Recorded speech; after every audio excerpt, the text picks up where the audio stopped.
Item C, please. Item 6C, appoint a San Bruno resident to fill one vacancy on the Planning Commission. Okay, earlier today, thanks to our city manager, he had sent us voting instructions, but I also wanted to make sure that we all understood, or if there were any questions, or just to make sure before we begin. And if there are, if you could let me know or let us know before we start. Mr. Mayor? Vice Mayor Medina. Yes, I think this was a little different.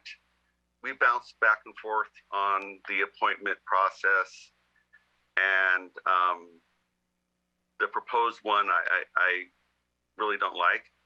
I think we should continue using the process that we put in place when we did the Measure G appointment of allowing a first and a second for whichever candidate or applicant, and then work our way to voting for those that get a first, or that get a second in the nomination process. Councilmember Hamilton, there you go. So I had asked in my pre-questions, to get a rundown of what the process was, because I knew that the process was new. I kind of knew what it was, but it wasn't clear, and it was, there was multi-rounds, and there was an Excel spreadsheet, and all kinds of stuff was happening, and I wanted to make sure that I understood it, because I didn't want to waste time in this meeting learning it. But then when we got these instructions today, these weren't unfamiliar at all. So is this another brand new procedure we haven't followed before? Because the last one seemed better than this one, and both of them seem better than the historical one of rushing to whoever gets their hand up first does a first and a second, and then a vote happens, and then that's it. So I'm in favor of being able to have a first and second on as many candidates as there are firsts and seconds, and that gets us to another round, and then we talk about each of those and vote on and vote accordingly, and have as many rounds as necessary to get to a decision. I think the process that's been laid out here, I think could lead to a stalemate and us going back and not getting to a decision. I would never want that to happen, and I also want to make sure that all candidates get a fair shake. So, and people can correct me in case my memory is not as good, but at the last time we appointed a planning commissioner, every person was able to say who they wished. There was 2 votes for one particular candidate, 2 votes for another candidate, and 1 vote for another candidate. And then we had a second round, and then votes switched, and it became a 3-2 at that point. And that's how we did it. We put the Excel spreadsheet on the screen because due to Zoom, it was a little confusing with Measure G, and everybody was like, well, wait, I thought this vote happened, I thought that, and that's why the clerk was then showing us as it occurred, so that we could have a good record, and that in case it was misheard, that we could correct it instantaneously, instead of trying to go back and replay or the minutes.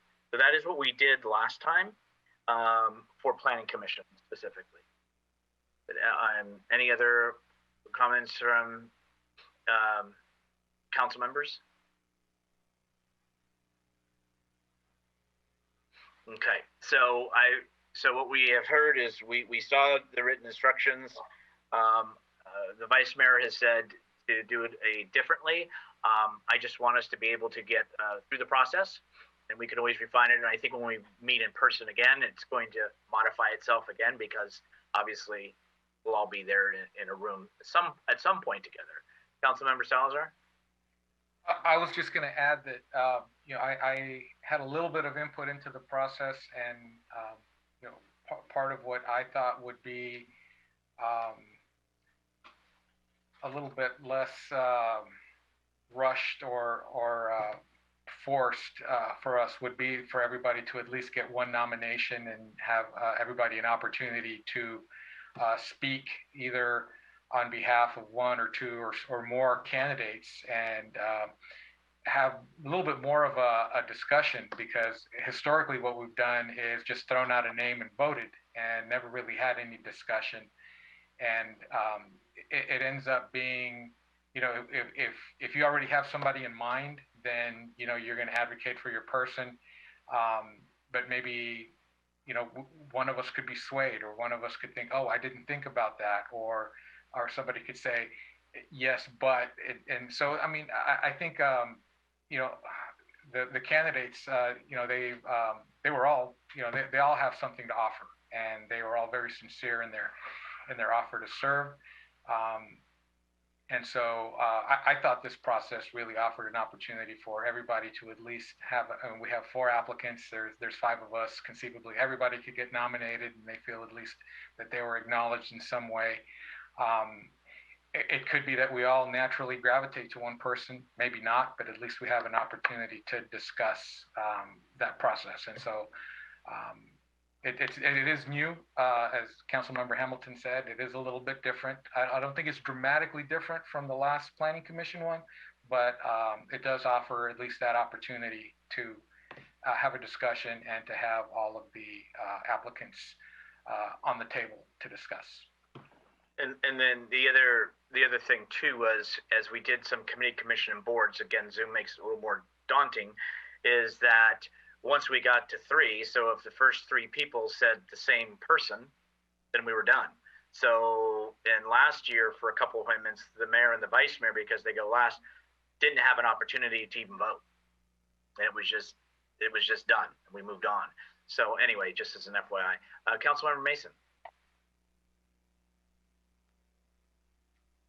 I just wanted to make a suggestion that we continue this item because we're going to be having a policies meeting anyway at some point where we're finishing up our processes. And instead of just kind of going back and forth now, I don't want to embarrass any of the applicants who might be waiting to find out if they are nominated or if they're selected, with us going back and forth on what the process is or could be or should be. So my suggestion would just be maybe to table it. We know we're gonna have one more meeting around policies and procedures, and that we direct staff to make sure that this item is part of our discussion, and then we come back with an agreed upon process at the next meeting in 2 weeks. Just a suggestion. Really quickly, Councilmember Hamilton. Well, to Councilmember Mason's point, I don't know that I don't know that is the policies and procedures next session agendized? It's not even agendized, so I don't know if we would be able to come back with this in 2 weeks. No, but we know that we have one more meeting left from the last meeting, and we can discuss it when that meeting is agendized. My only other Please. You know, this spot has been vacant since I left it. This is all my fault. But so I don't want to leave it vacant too often. But the reason I raised my hand again is, if I'm reading these instructions the way that I think I'm reading them, the situation, Mr. Mayor, that you just brought up could happen, because the way that we're going to run through this is each council member will be called by name to give the name of the applicant they wish to appoint. Starting, and it sounds like it would be starting with me, and then going to Linda, and then with Michael. And if the 3 of us all pick the same person, then vice mayor and mayor don't get a vote. Well, that's what, or at least it would be moot. Because I think we should be allowed to vote.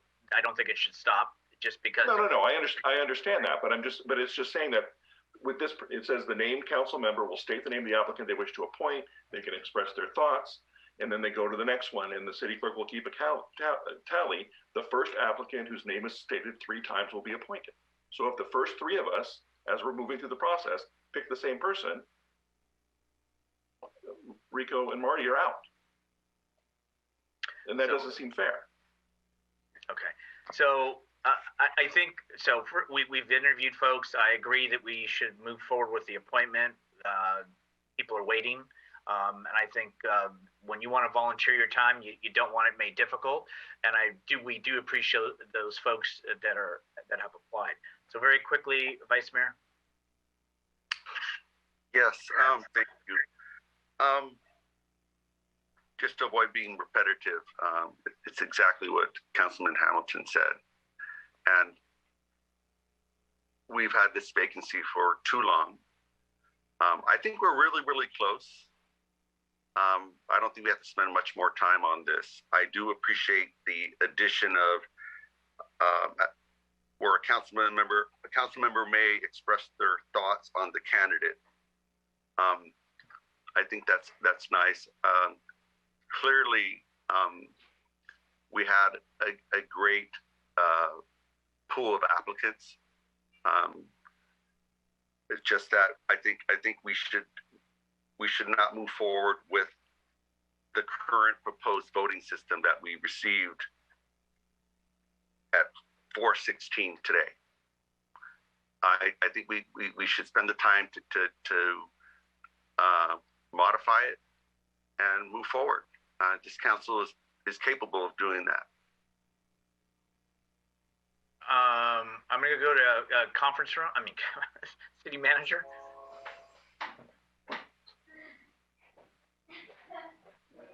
City manager. Sure. Just for clarification, absolutely, it's clear that the city council does not have a established voting practice for how you appoint members of your CDCs. We're going through a policy and procedures process to define that. I agree with all of the statements that have been mentioned to say that at least in the last 2 years, there have been 3 processes.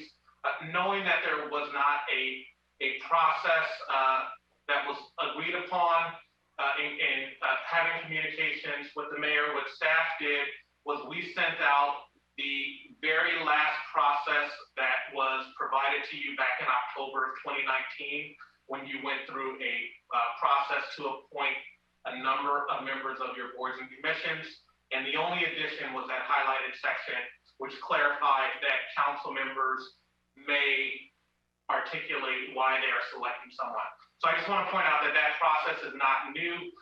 It was just sent out to provide a guidance because there was an open question on what process you would follow tonight. Should there not be agreement, my recommendation would be to simply go back to how you handle everything else, which is to have a nomination in a second and discuss it. But I would recommend that you allow the city clerk to put up the spreadsheet so there can be a track and a tally of the vote. And then absolutely at our next policy and procedures meeting, we need to have a discussion about how you will appoint members of the boards and commissions. I do think lastly, it is important to take this action tonight. You've had 4 people that have applied. You've had a vacancy for several months. But with the projects that we have coming before the Planning Commission, given that we are a small city where people live, knowing the new conflict of interest rules suggest that people should recuse themselves if they're within 1,000 square feet. You can have various people recusing themselves, and it's important to have a full complement of your planning commission. And so, again, the recommendation is you just develop a process that is essentially how you handle every other decision you make, which is have a motion and a second, and you can do that for each candidate, talk about them, and then have a vote. If there is a tie, for example, if 2 people receive 3 votes, I recommend that you have another round where you are only voting on those 2 people.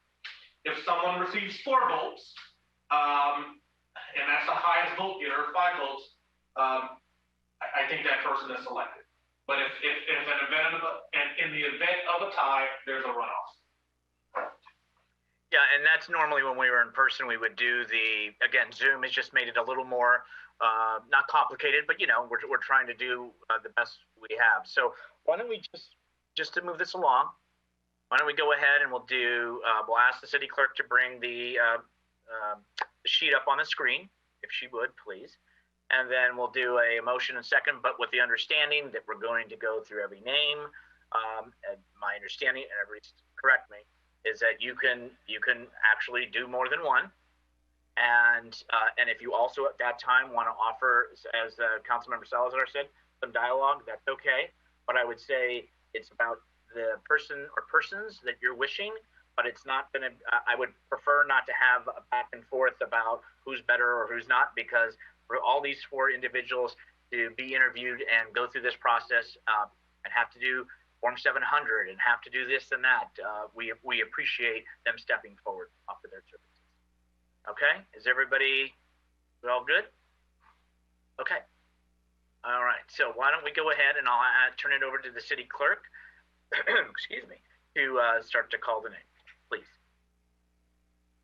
Okay, so we had 4 applicants who interviewed with the city council on April 27th, 2021. And those applicants are Marco Durazzo, Tom Kuhn, Fong Lee, and Supriya Perry.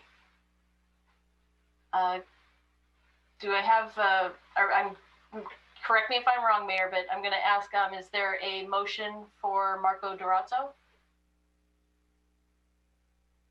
Yes, so we would be asking, is there a motion and is there a second?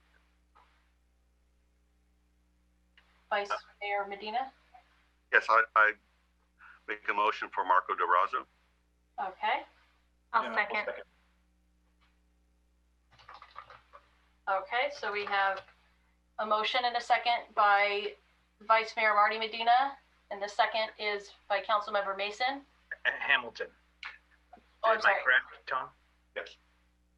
Okay, and by Hamilton. Okay. And Mayor, did you want me to read the rest of the names, or do you want to finish off the vote for Marco Durazzo? No, I think what we agreed was we go through a motion and a second and then C. So we'll go to the next Okay. The next applicant is Tom Kuhn. Do I have a motion? So moved. Okay. I'll second. Okay, I have a motion by Councilmember Salazar and a second by Mayor Rico Medina. The next applicant is Fong Lee. Do I have a motion?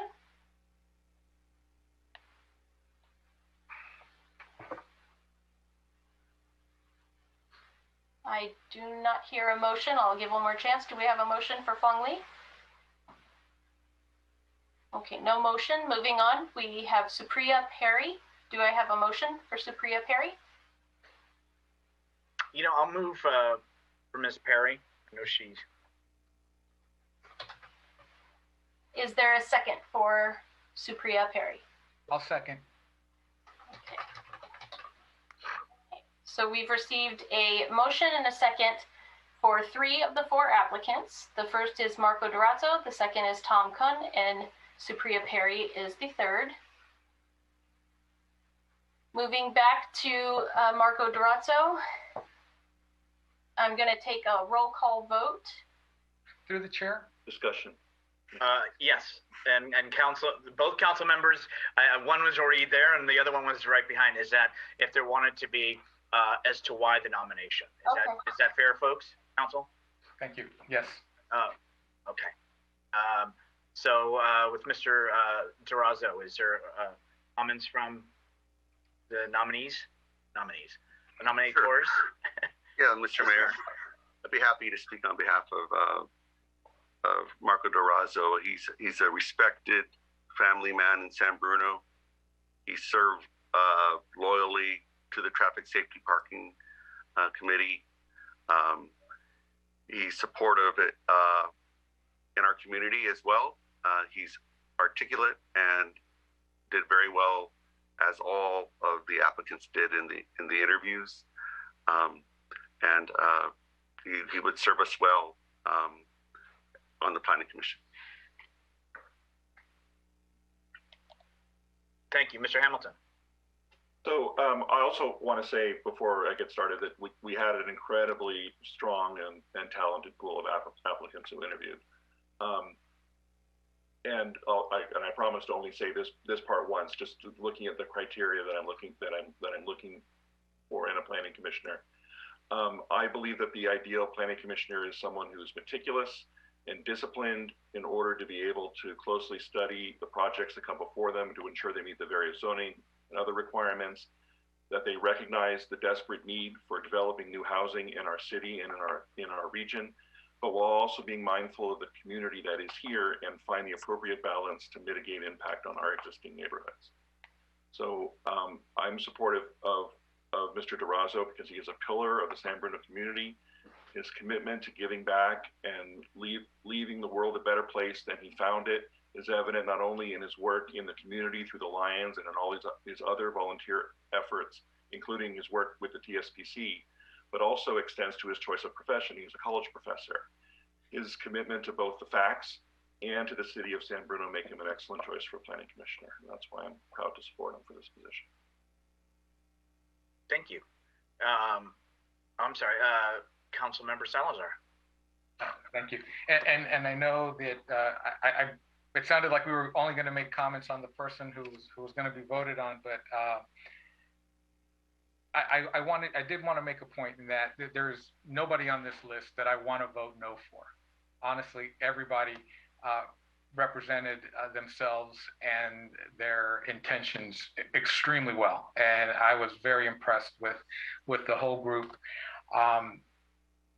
And the one question that I was asking every candidate, and we all kind of came in this with kind of an idea of what we were looking for. My question to the candidates was, how do you see your role on the Planning Commission?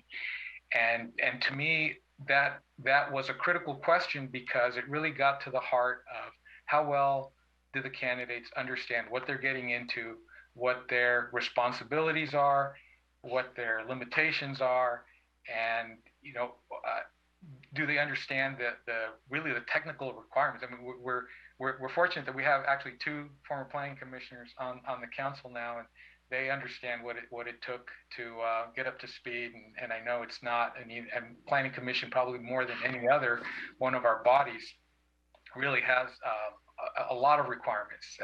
It's the one that requires a Form 700 because there are some decisions being made there that are financially impacting decisions. And there was really one candidate, someone whom I've never met before, but I felt really understood not only the process, but all the mechanics of how things were done, had a lot of industry knowledge, and to me, represented somebody that was going to be able to not only hit the ground running, but actually bring a lot of expertise in that. And that's why my nomination was for somebody else, and I'm going to be supporting that applicant. But I felt that I needed to say that a no vote comes difficult for anybody that's on this list. Well said, Councilmember Salazar. And I was going to go to the next candidate and the next candidate to have those opportunities. So to me, we're not voting yet.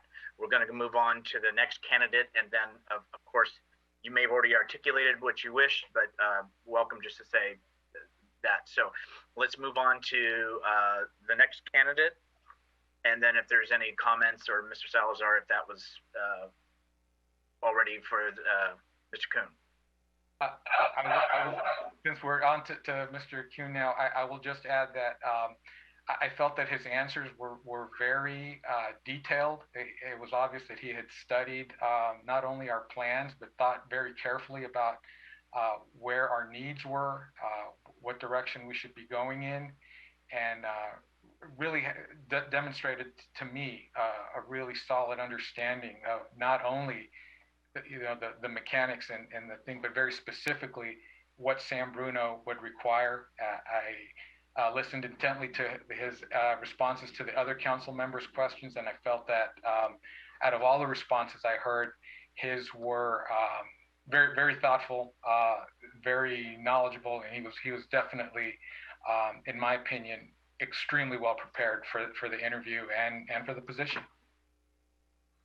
And quickly, I would agree with a lot of your comments. I was also impressed with his answers and reply, and obviously bringing even a visual to the interview. I think is the first time I've seen that. So that was also impressed me as well. I won't repeat everything that we're saying. And then let's go finally to Ms. Perry. I made that motion, and that was because she has applied.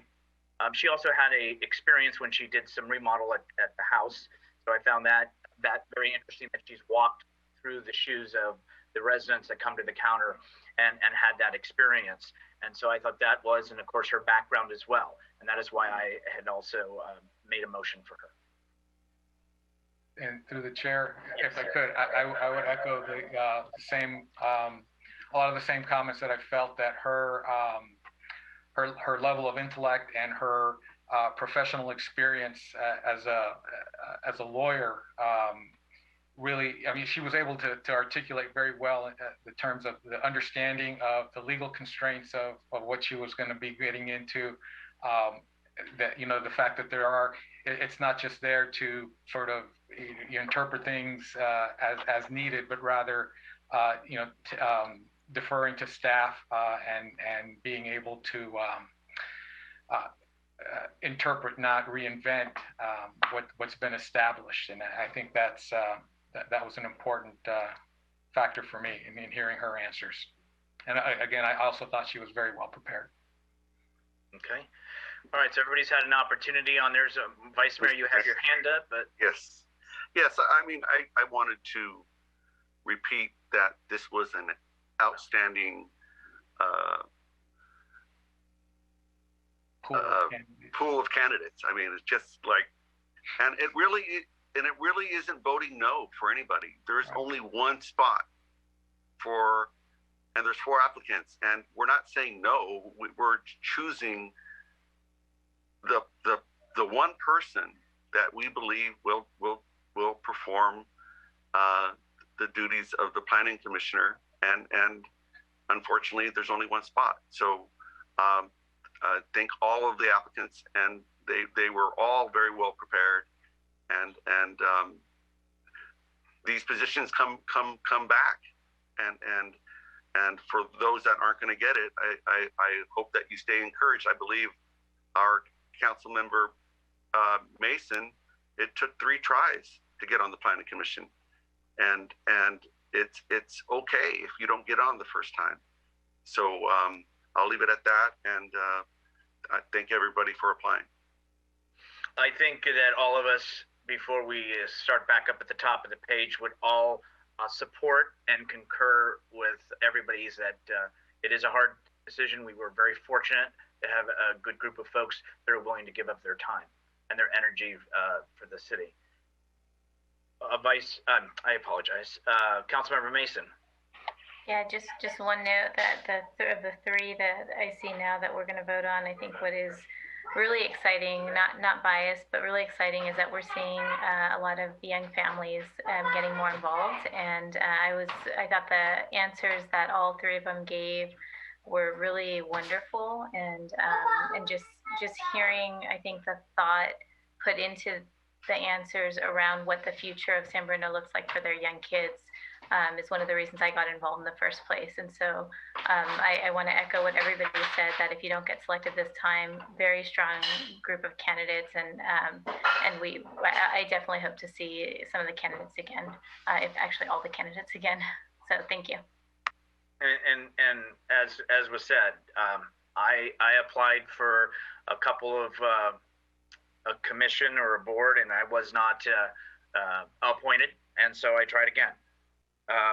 So anyway, okay. So what I'd like to do is start back to the by alphabetical, and we'll start to take a roll call vote on the candidate. If a candidate receives 3 or more votes, then there is obviously not the need to proceed to the next person, or that has been decided, but we will get through everybody on the roll call, okay? All right, City Clerk. Yes. Okay, so we will start with Marco Durazzo. He received a motion and a motion from Vice Mayor Marty Medina and a second from Councilmember Hamilton. And now I'll do a roll call vote. We have Councilmember Hamilton. Aye. Councilmember Mason? Aye. Okay. Councilmember Salazar? I will withhold my vote at this time. Okay. And Mayor Rico Medina? I'll do the same. I didn't know we could do that, so that kind of you just threw me a little bit. I was like, okay. Well, but for right now, obviously, Marco Durazo has 3 affirmative votes, and therefore he would be the planning commissioner appointed. No? Well, we need to go. Oh, okay. I apologize. Yeah. Here. I was. All right. Let's go to the next. Let's just do it like you're saying. Let's go to the. So Yes, to Councilmember confirm, Mason? Mayor, you are, Sorry, point. Go ahead. I'm sorry. Go ahead, Melissa. I just want to clarify, Mayor Medina, just to know for sure, you're holding your vote as well, correct? Yes. Until we go through the list. Yes. Okay. So sorry, process question. Can someone Yeah, please please. explain to me, I've never heard of withholding the vote during the vote. So can we talk, it's always been yes, no, or abstention. Can someone explain to me how that works? It's an abstention. I'm abstaining from voting. Oh, so we're not coming back to get your vote later. It's an abstention No. from the vote completely. Right. Yeah. Gotcha. Okay, thank you. Thank you for asking. Here. And Mayor, I assume you're abstaining as well? Yes. Okay. And a process question. I mean, I don't want to make assumptions, but I'm assuming an abstention is because no sounds like no, you suck, and we know that that's not true for any of these people. So Absolutely. we're using abstention. You're absolutely correct. Okay. I just want to make sure that that folks watching. All right. Let's proceed, please. So we Okay. can we have people waiting. The next Right. applicant is Tom Kuhn. I received a motion from Councilmember Salazar and a second from Mayor Rico Medina. Roll call vote. Councilmember Hamilton. Abstain. Councilmember Mason. Abstain. Councilmember Salazar, I assume. I'm a yes. Yes, okay. Vice Mayor Marty Medina Abstain. and Mayor Rico Medina. Yes. Okay. Moving on to Supriya Perry, I received a motion from Mayor Rico Medina with a second from Councilmember Salazar. Roll call vote, Councilmember Hamilton. Abstain. Councilmember Linda Mason. Abstain. Councilmember, Vice Mayor Marty Medina. Abstain. And just to confirm, Councilmember Salazar Still a yes. and Mayor Rico Medina. Yes. Okay. Okay. Go ahead. With these votes tallied, we have 3 votes for Marco Durazzo, 2 votes for Tom Kuhn, and 2 votes for Supriya Perry, which means that Marco Durazzo has been appointed to the Planning Commission. And congratulations to Mr. Durazo, as well as thank you to the applicants who have applied. And I would even like to see, City Clerk, we can work on this tomorrow or something, but maybe a letter that goes out to candidates and thanking them for their time and their interest and to continue to be engaged. And again, before we know, we could be looking later this year or next year, and there might be another position available. So, but I think this is, a lot more that they go through in the interview process and the type of deliberation. So I'd like to just let them know that it's very much appreciated. Councilmember Mason. Yeah, I think one of the, I just want to say that one of the areas that there's a lot of complaints around with development that's coming is around traffic. So I think we're going to have a really strong group up there who has the traffic background, the technical knowledge of the background, and then also just knowledgeable around what's expected of a committee versus a commission and what's really wanted and desired for the benefit of San Bruno. I do want to say that City Manager Grogan made a really good point that would be helpful in the next round of any of the appointments is as we look at the areas where people live and recusals, if we could have an idea of what should we be looking at? Are there certain areas where there's no representation? Because I don't think coming into that, I had really thought about I don't know where all the planning commissioners live, to be really honest. So I wouldn't know what's not represented. So if that's something that we should be considering, then if you could provide us with that information in advance, that would be really helpful. Thank you. Maybe that could be done in policy procedures. I mean, we see it on the applications, the addresses, so we know where the applicant resides. But not the existing planning commissioners. Well, we know where some of them do because for us, maybe have been on a little bit. But at the same time, too, I'm going to turn to the city manager before I finish my thought. City manager, please. Sure. Just a clarification. The point that I mentioned is that it's important to have a full planning commission because people may have to recuse themselves. You cannot consider residency and where someone lives as a part of the criteria for selecting individuals, which is why we do not provide that information now. However, there are conflict of interest maps that are generated for each of the meetings, so we know what the 500-foot and 1,000-foot buffer is, so people have the ability to recuse themselves. But it's just not something you can consider when appointing, which is why that information has not been provided. Thank you, city manager. And thank you, council, for your discussion and action.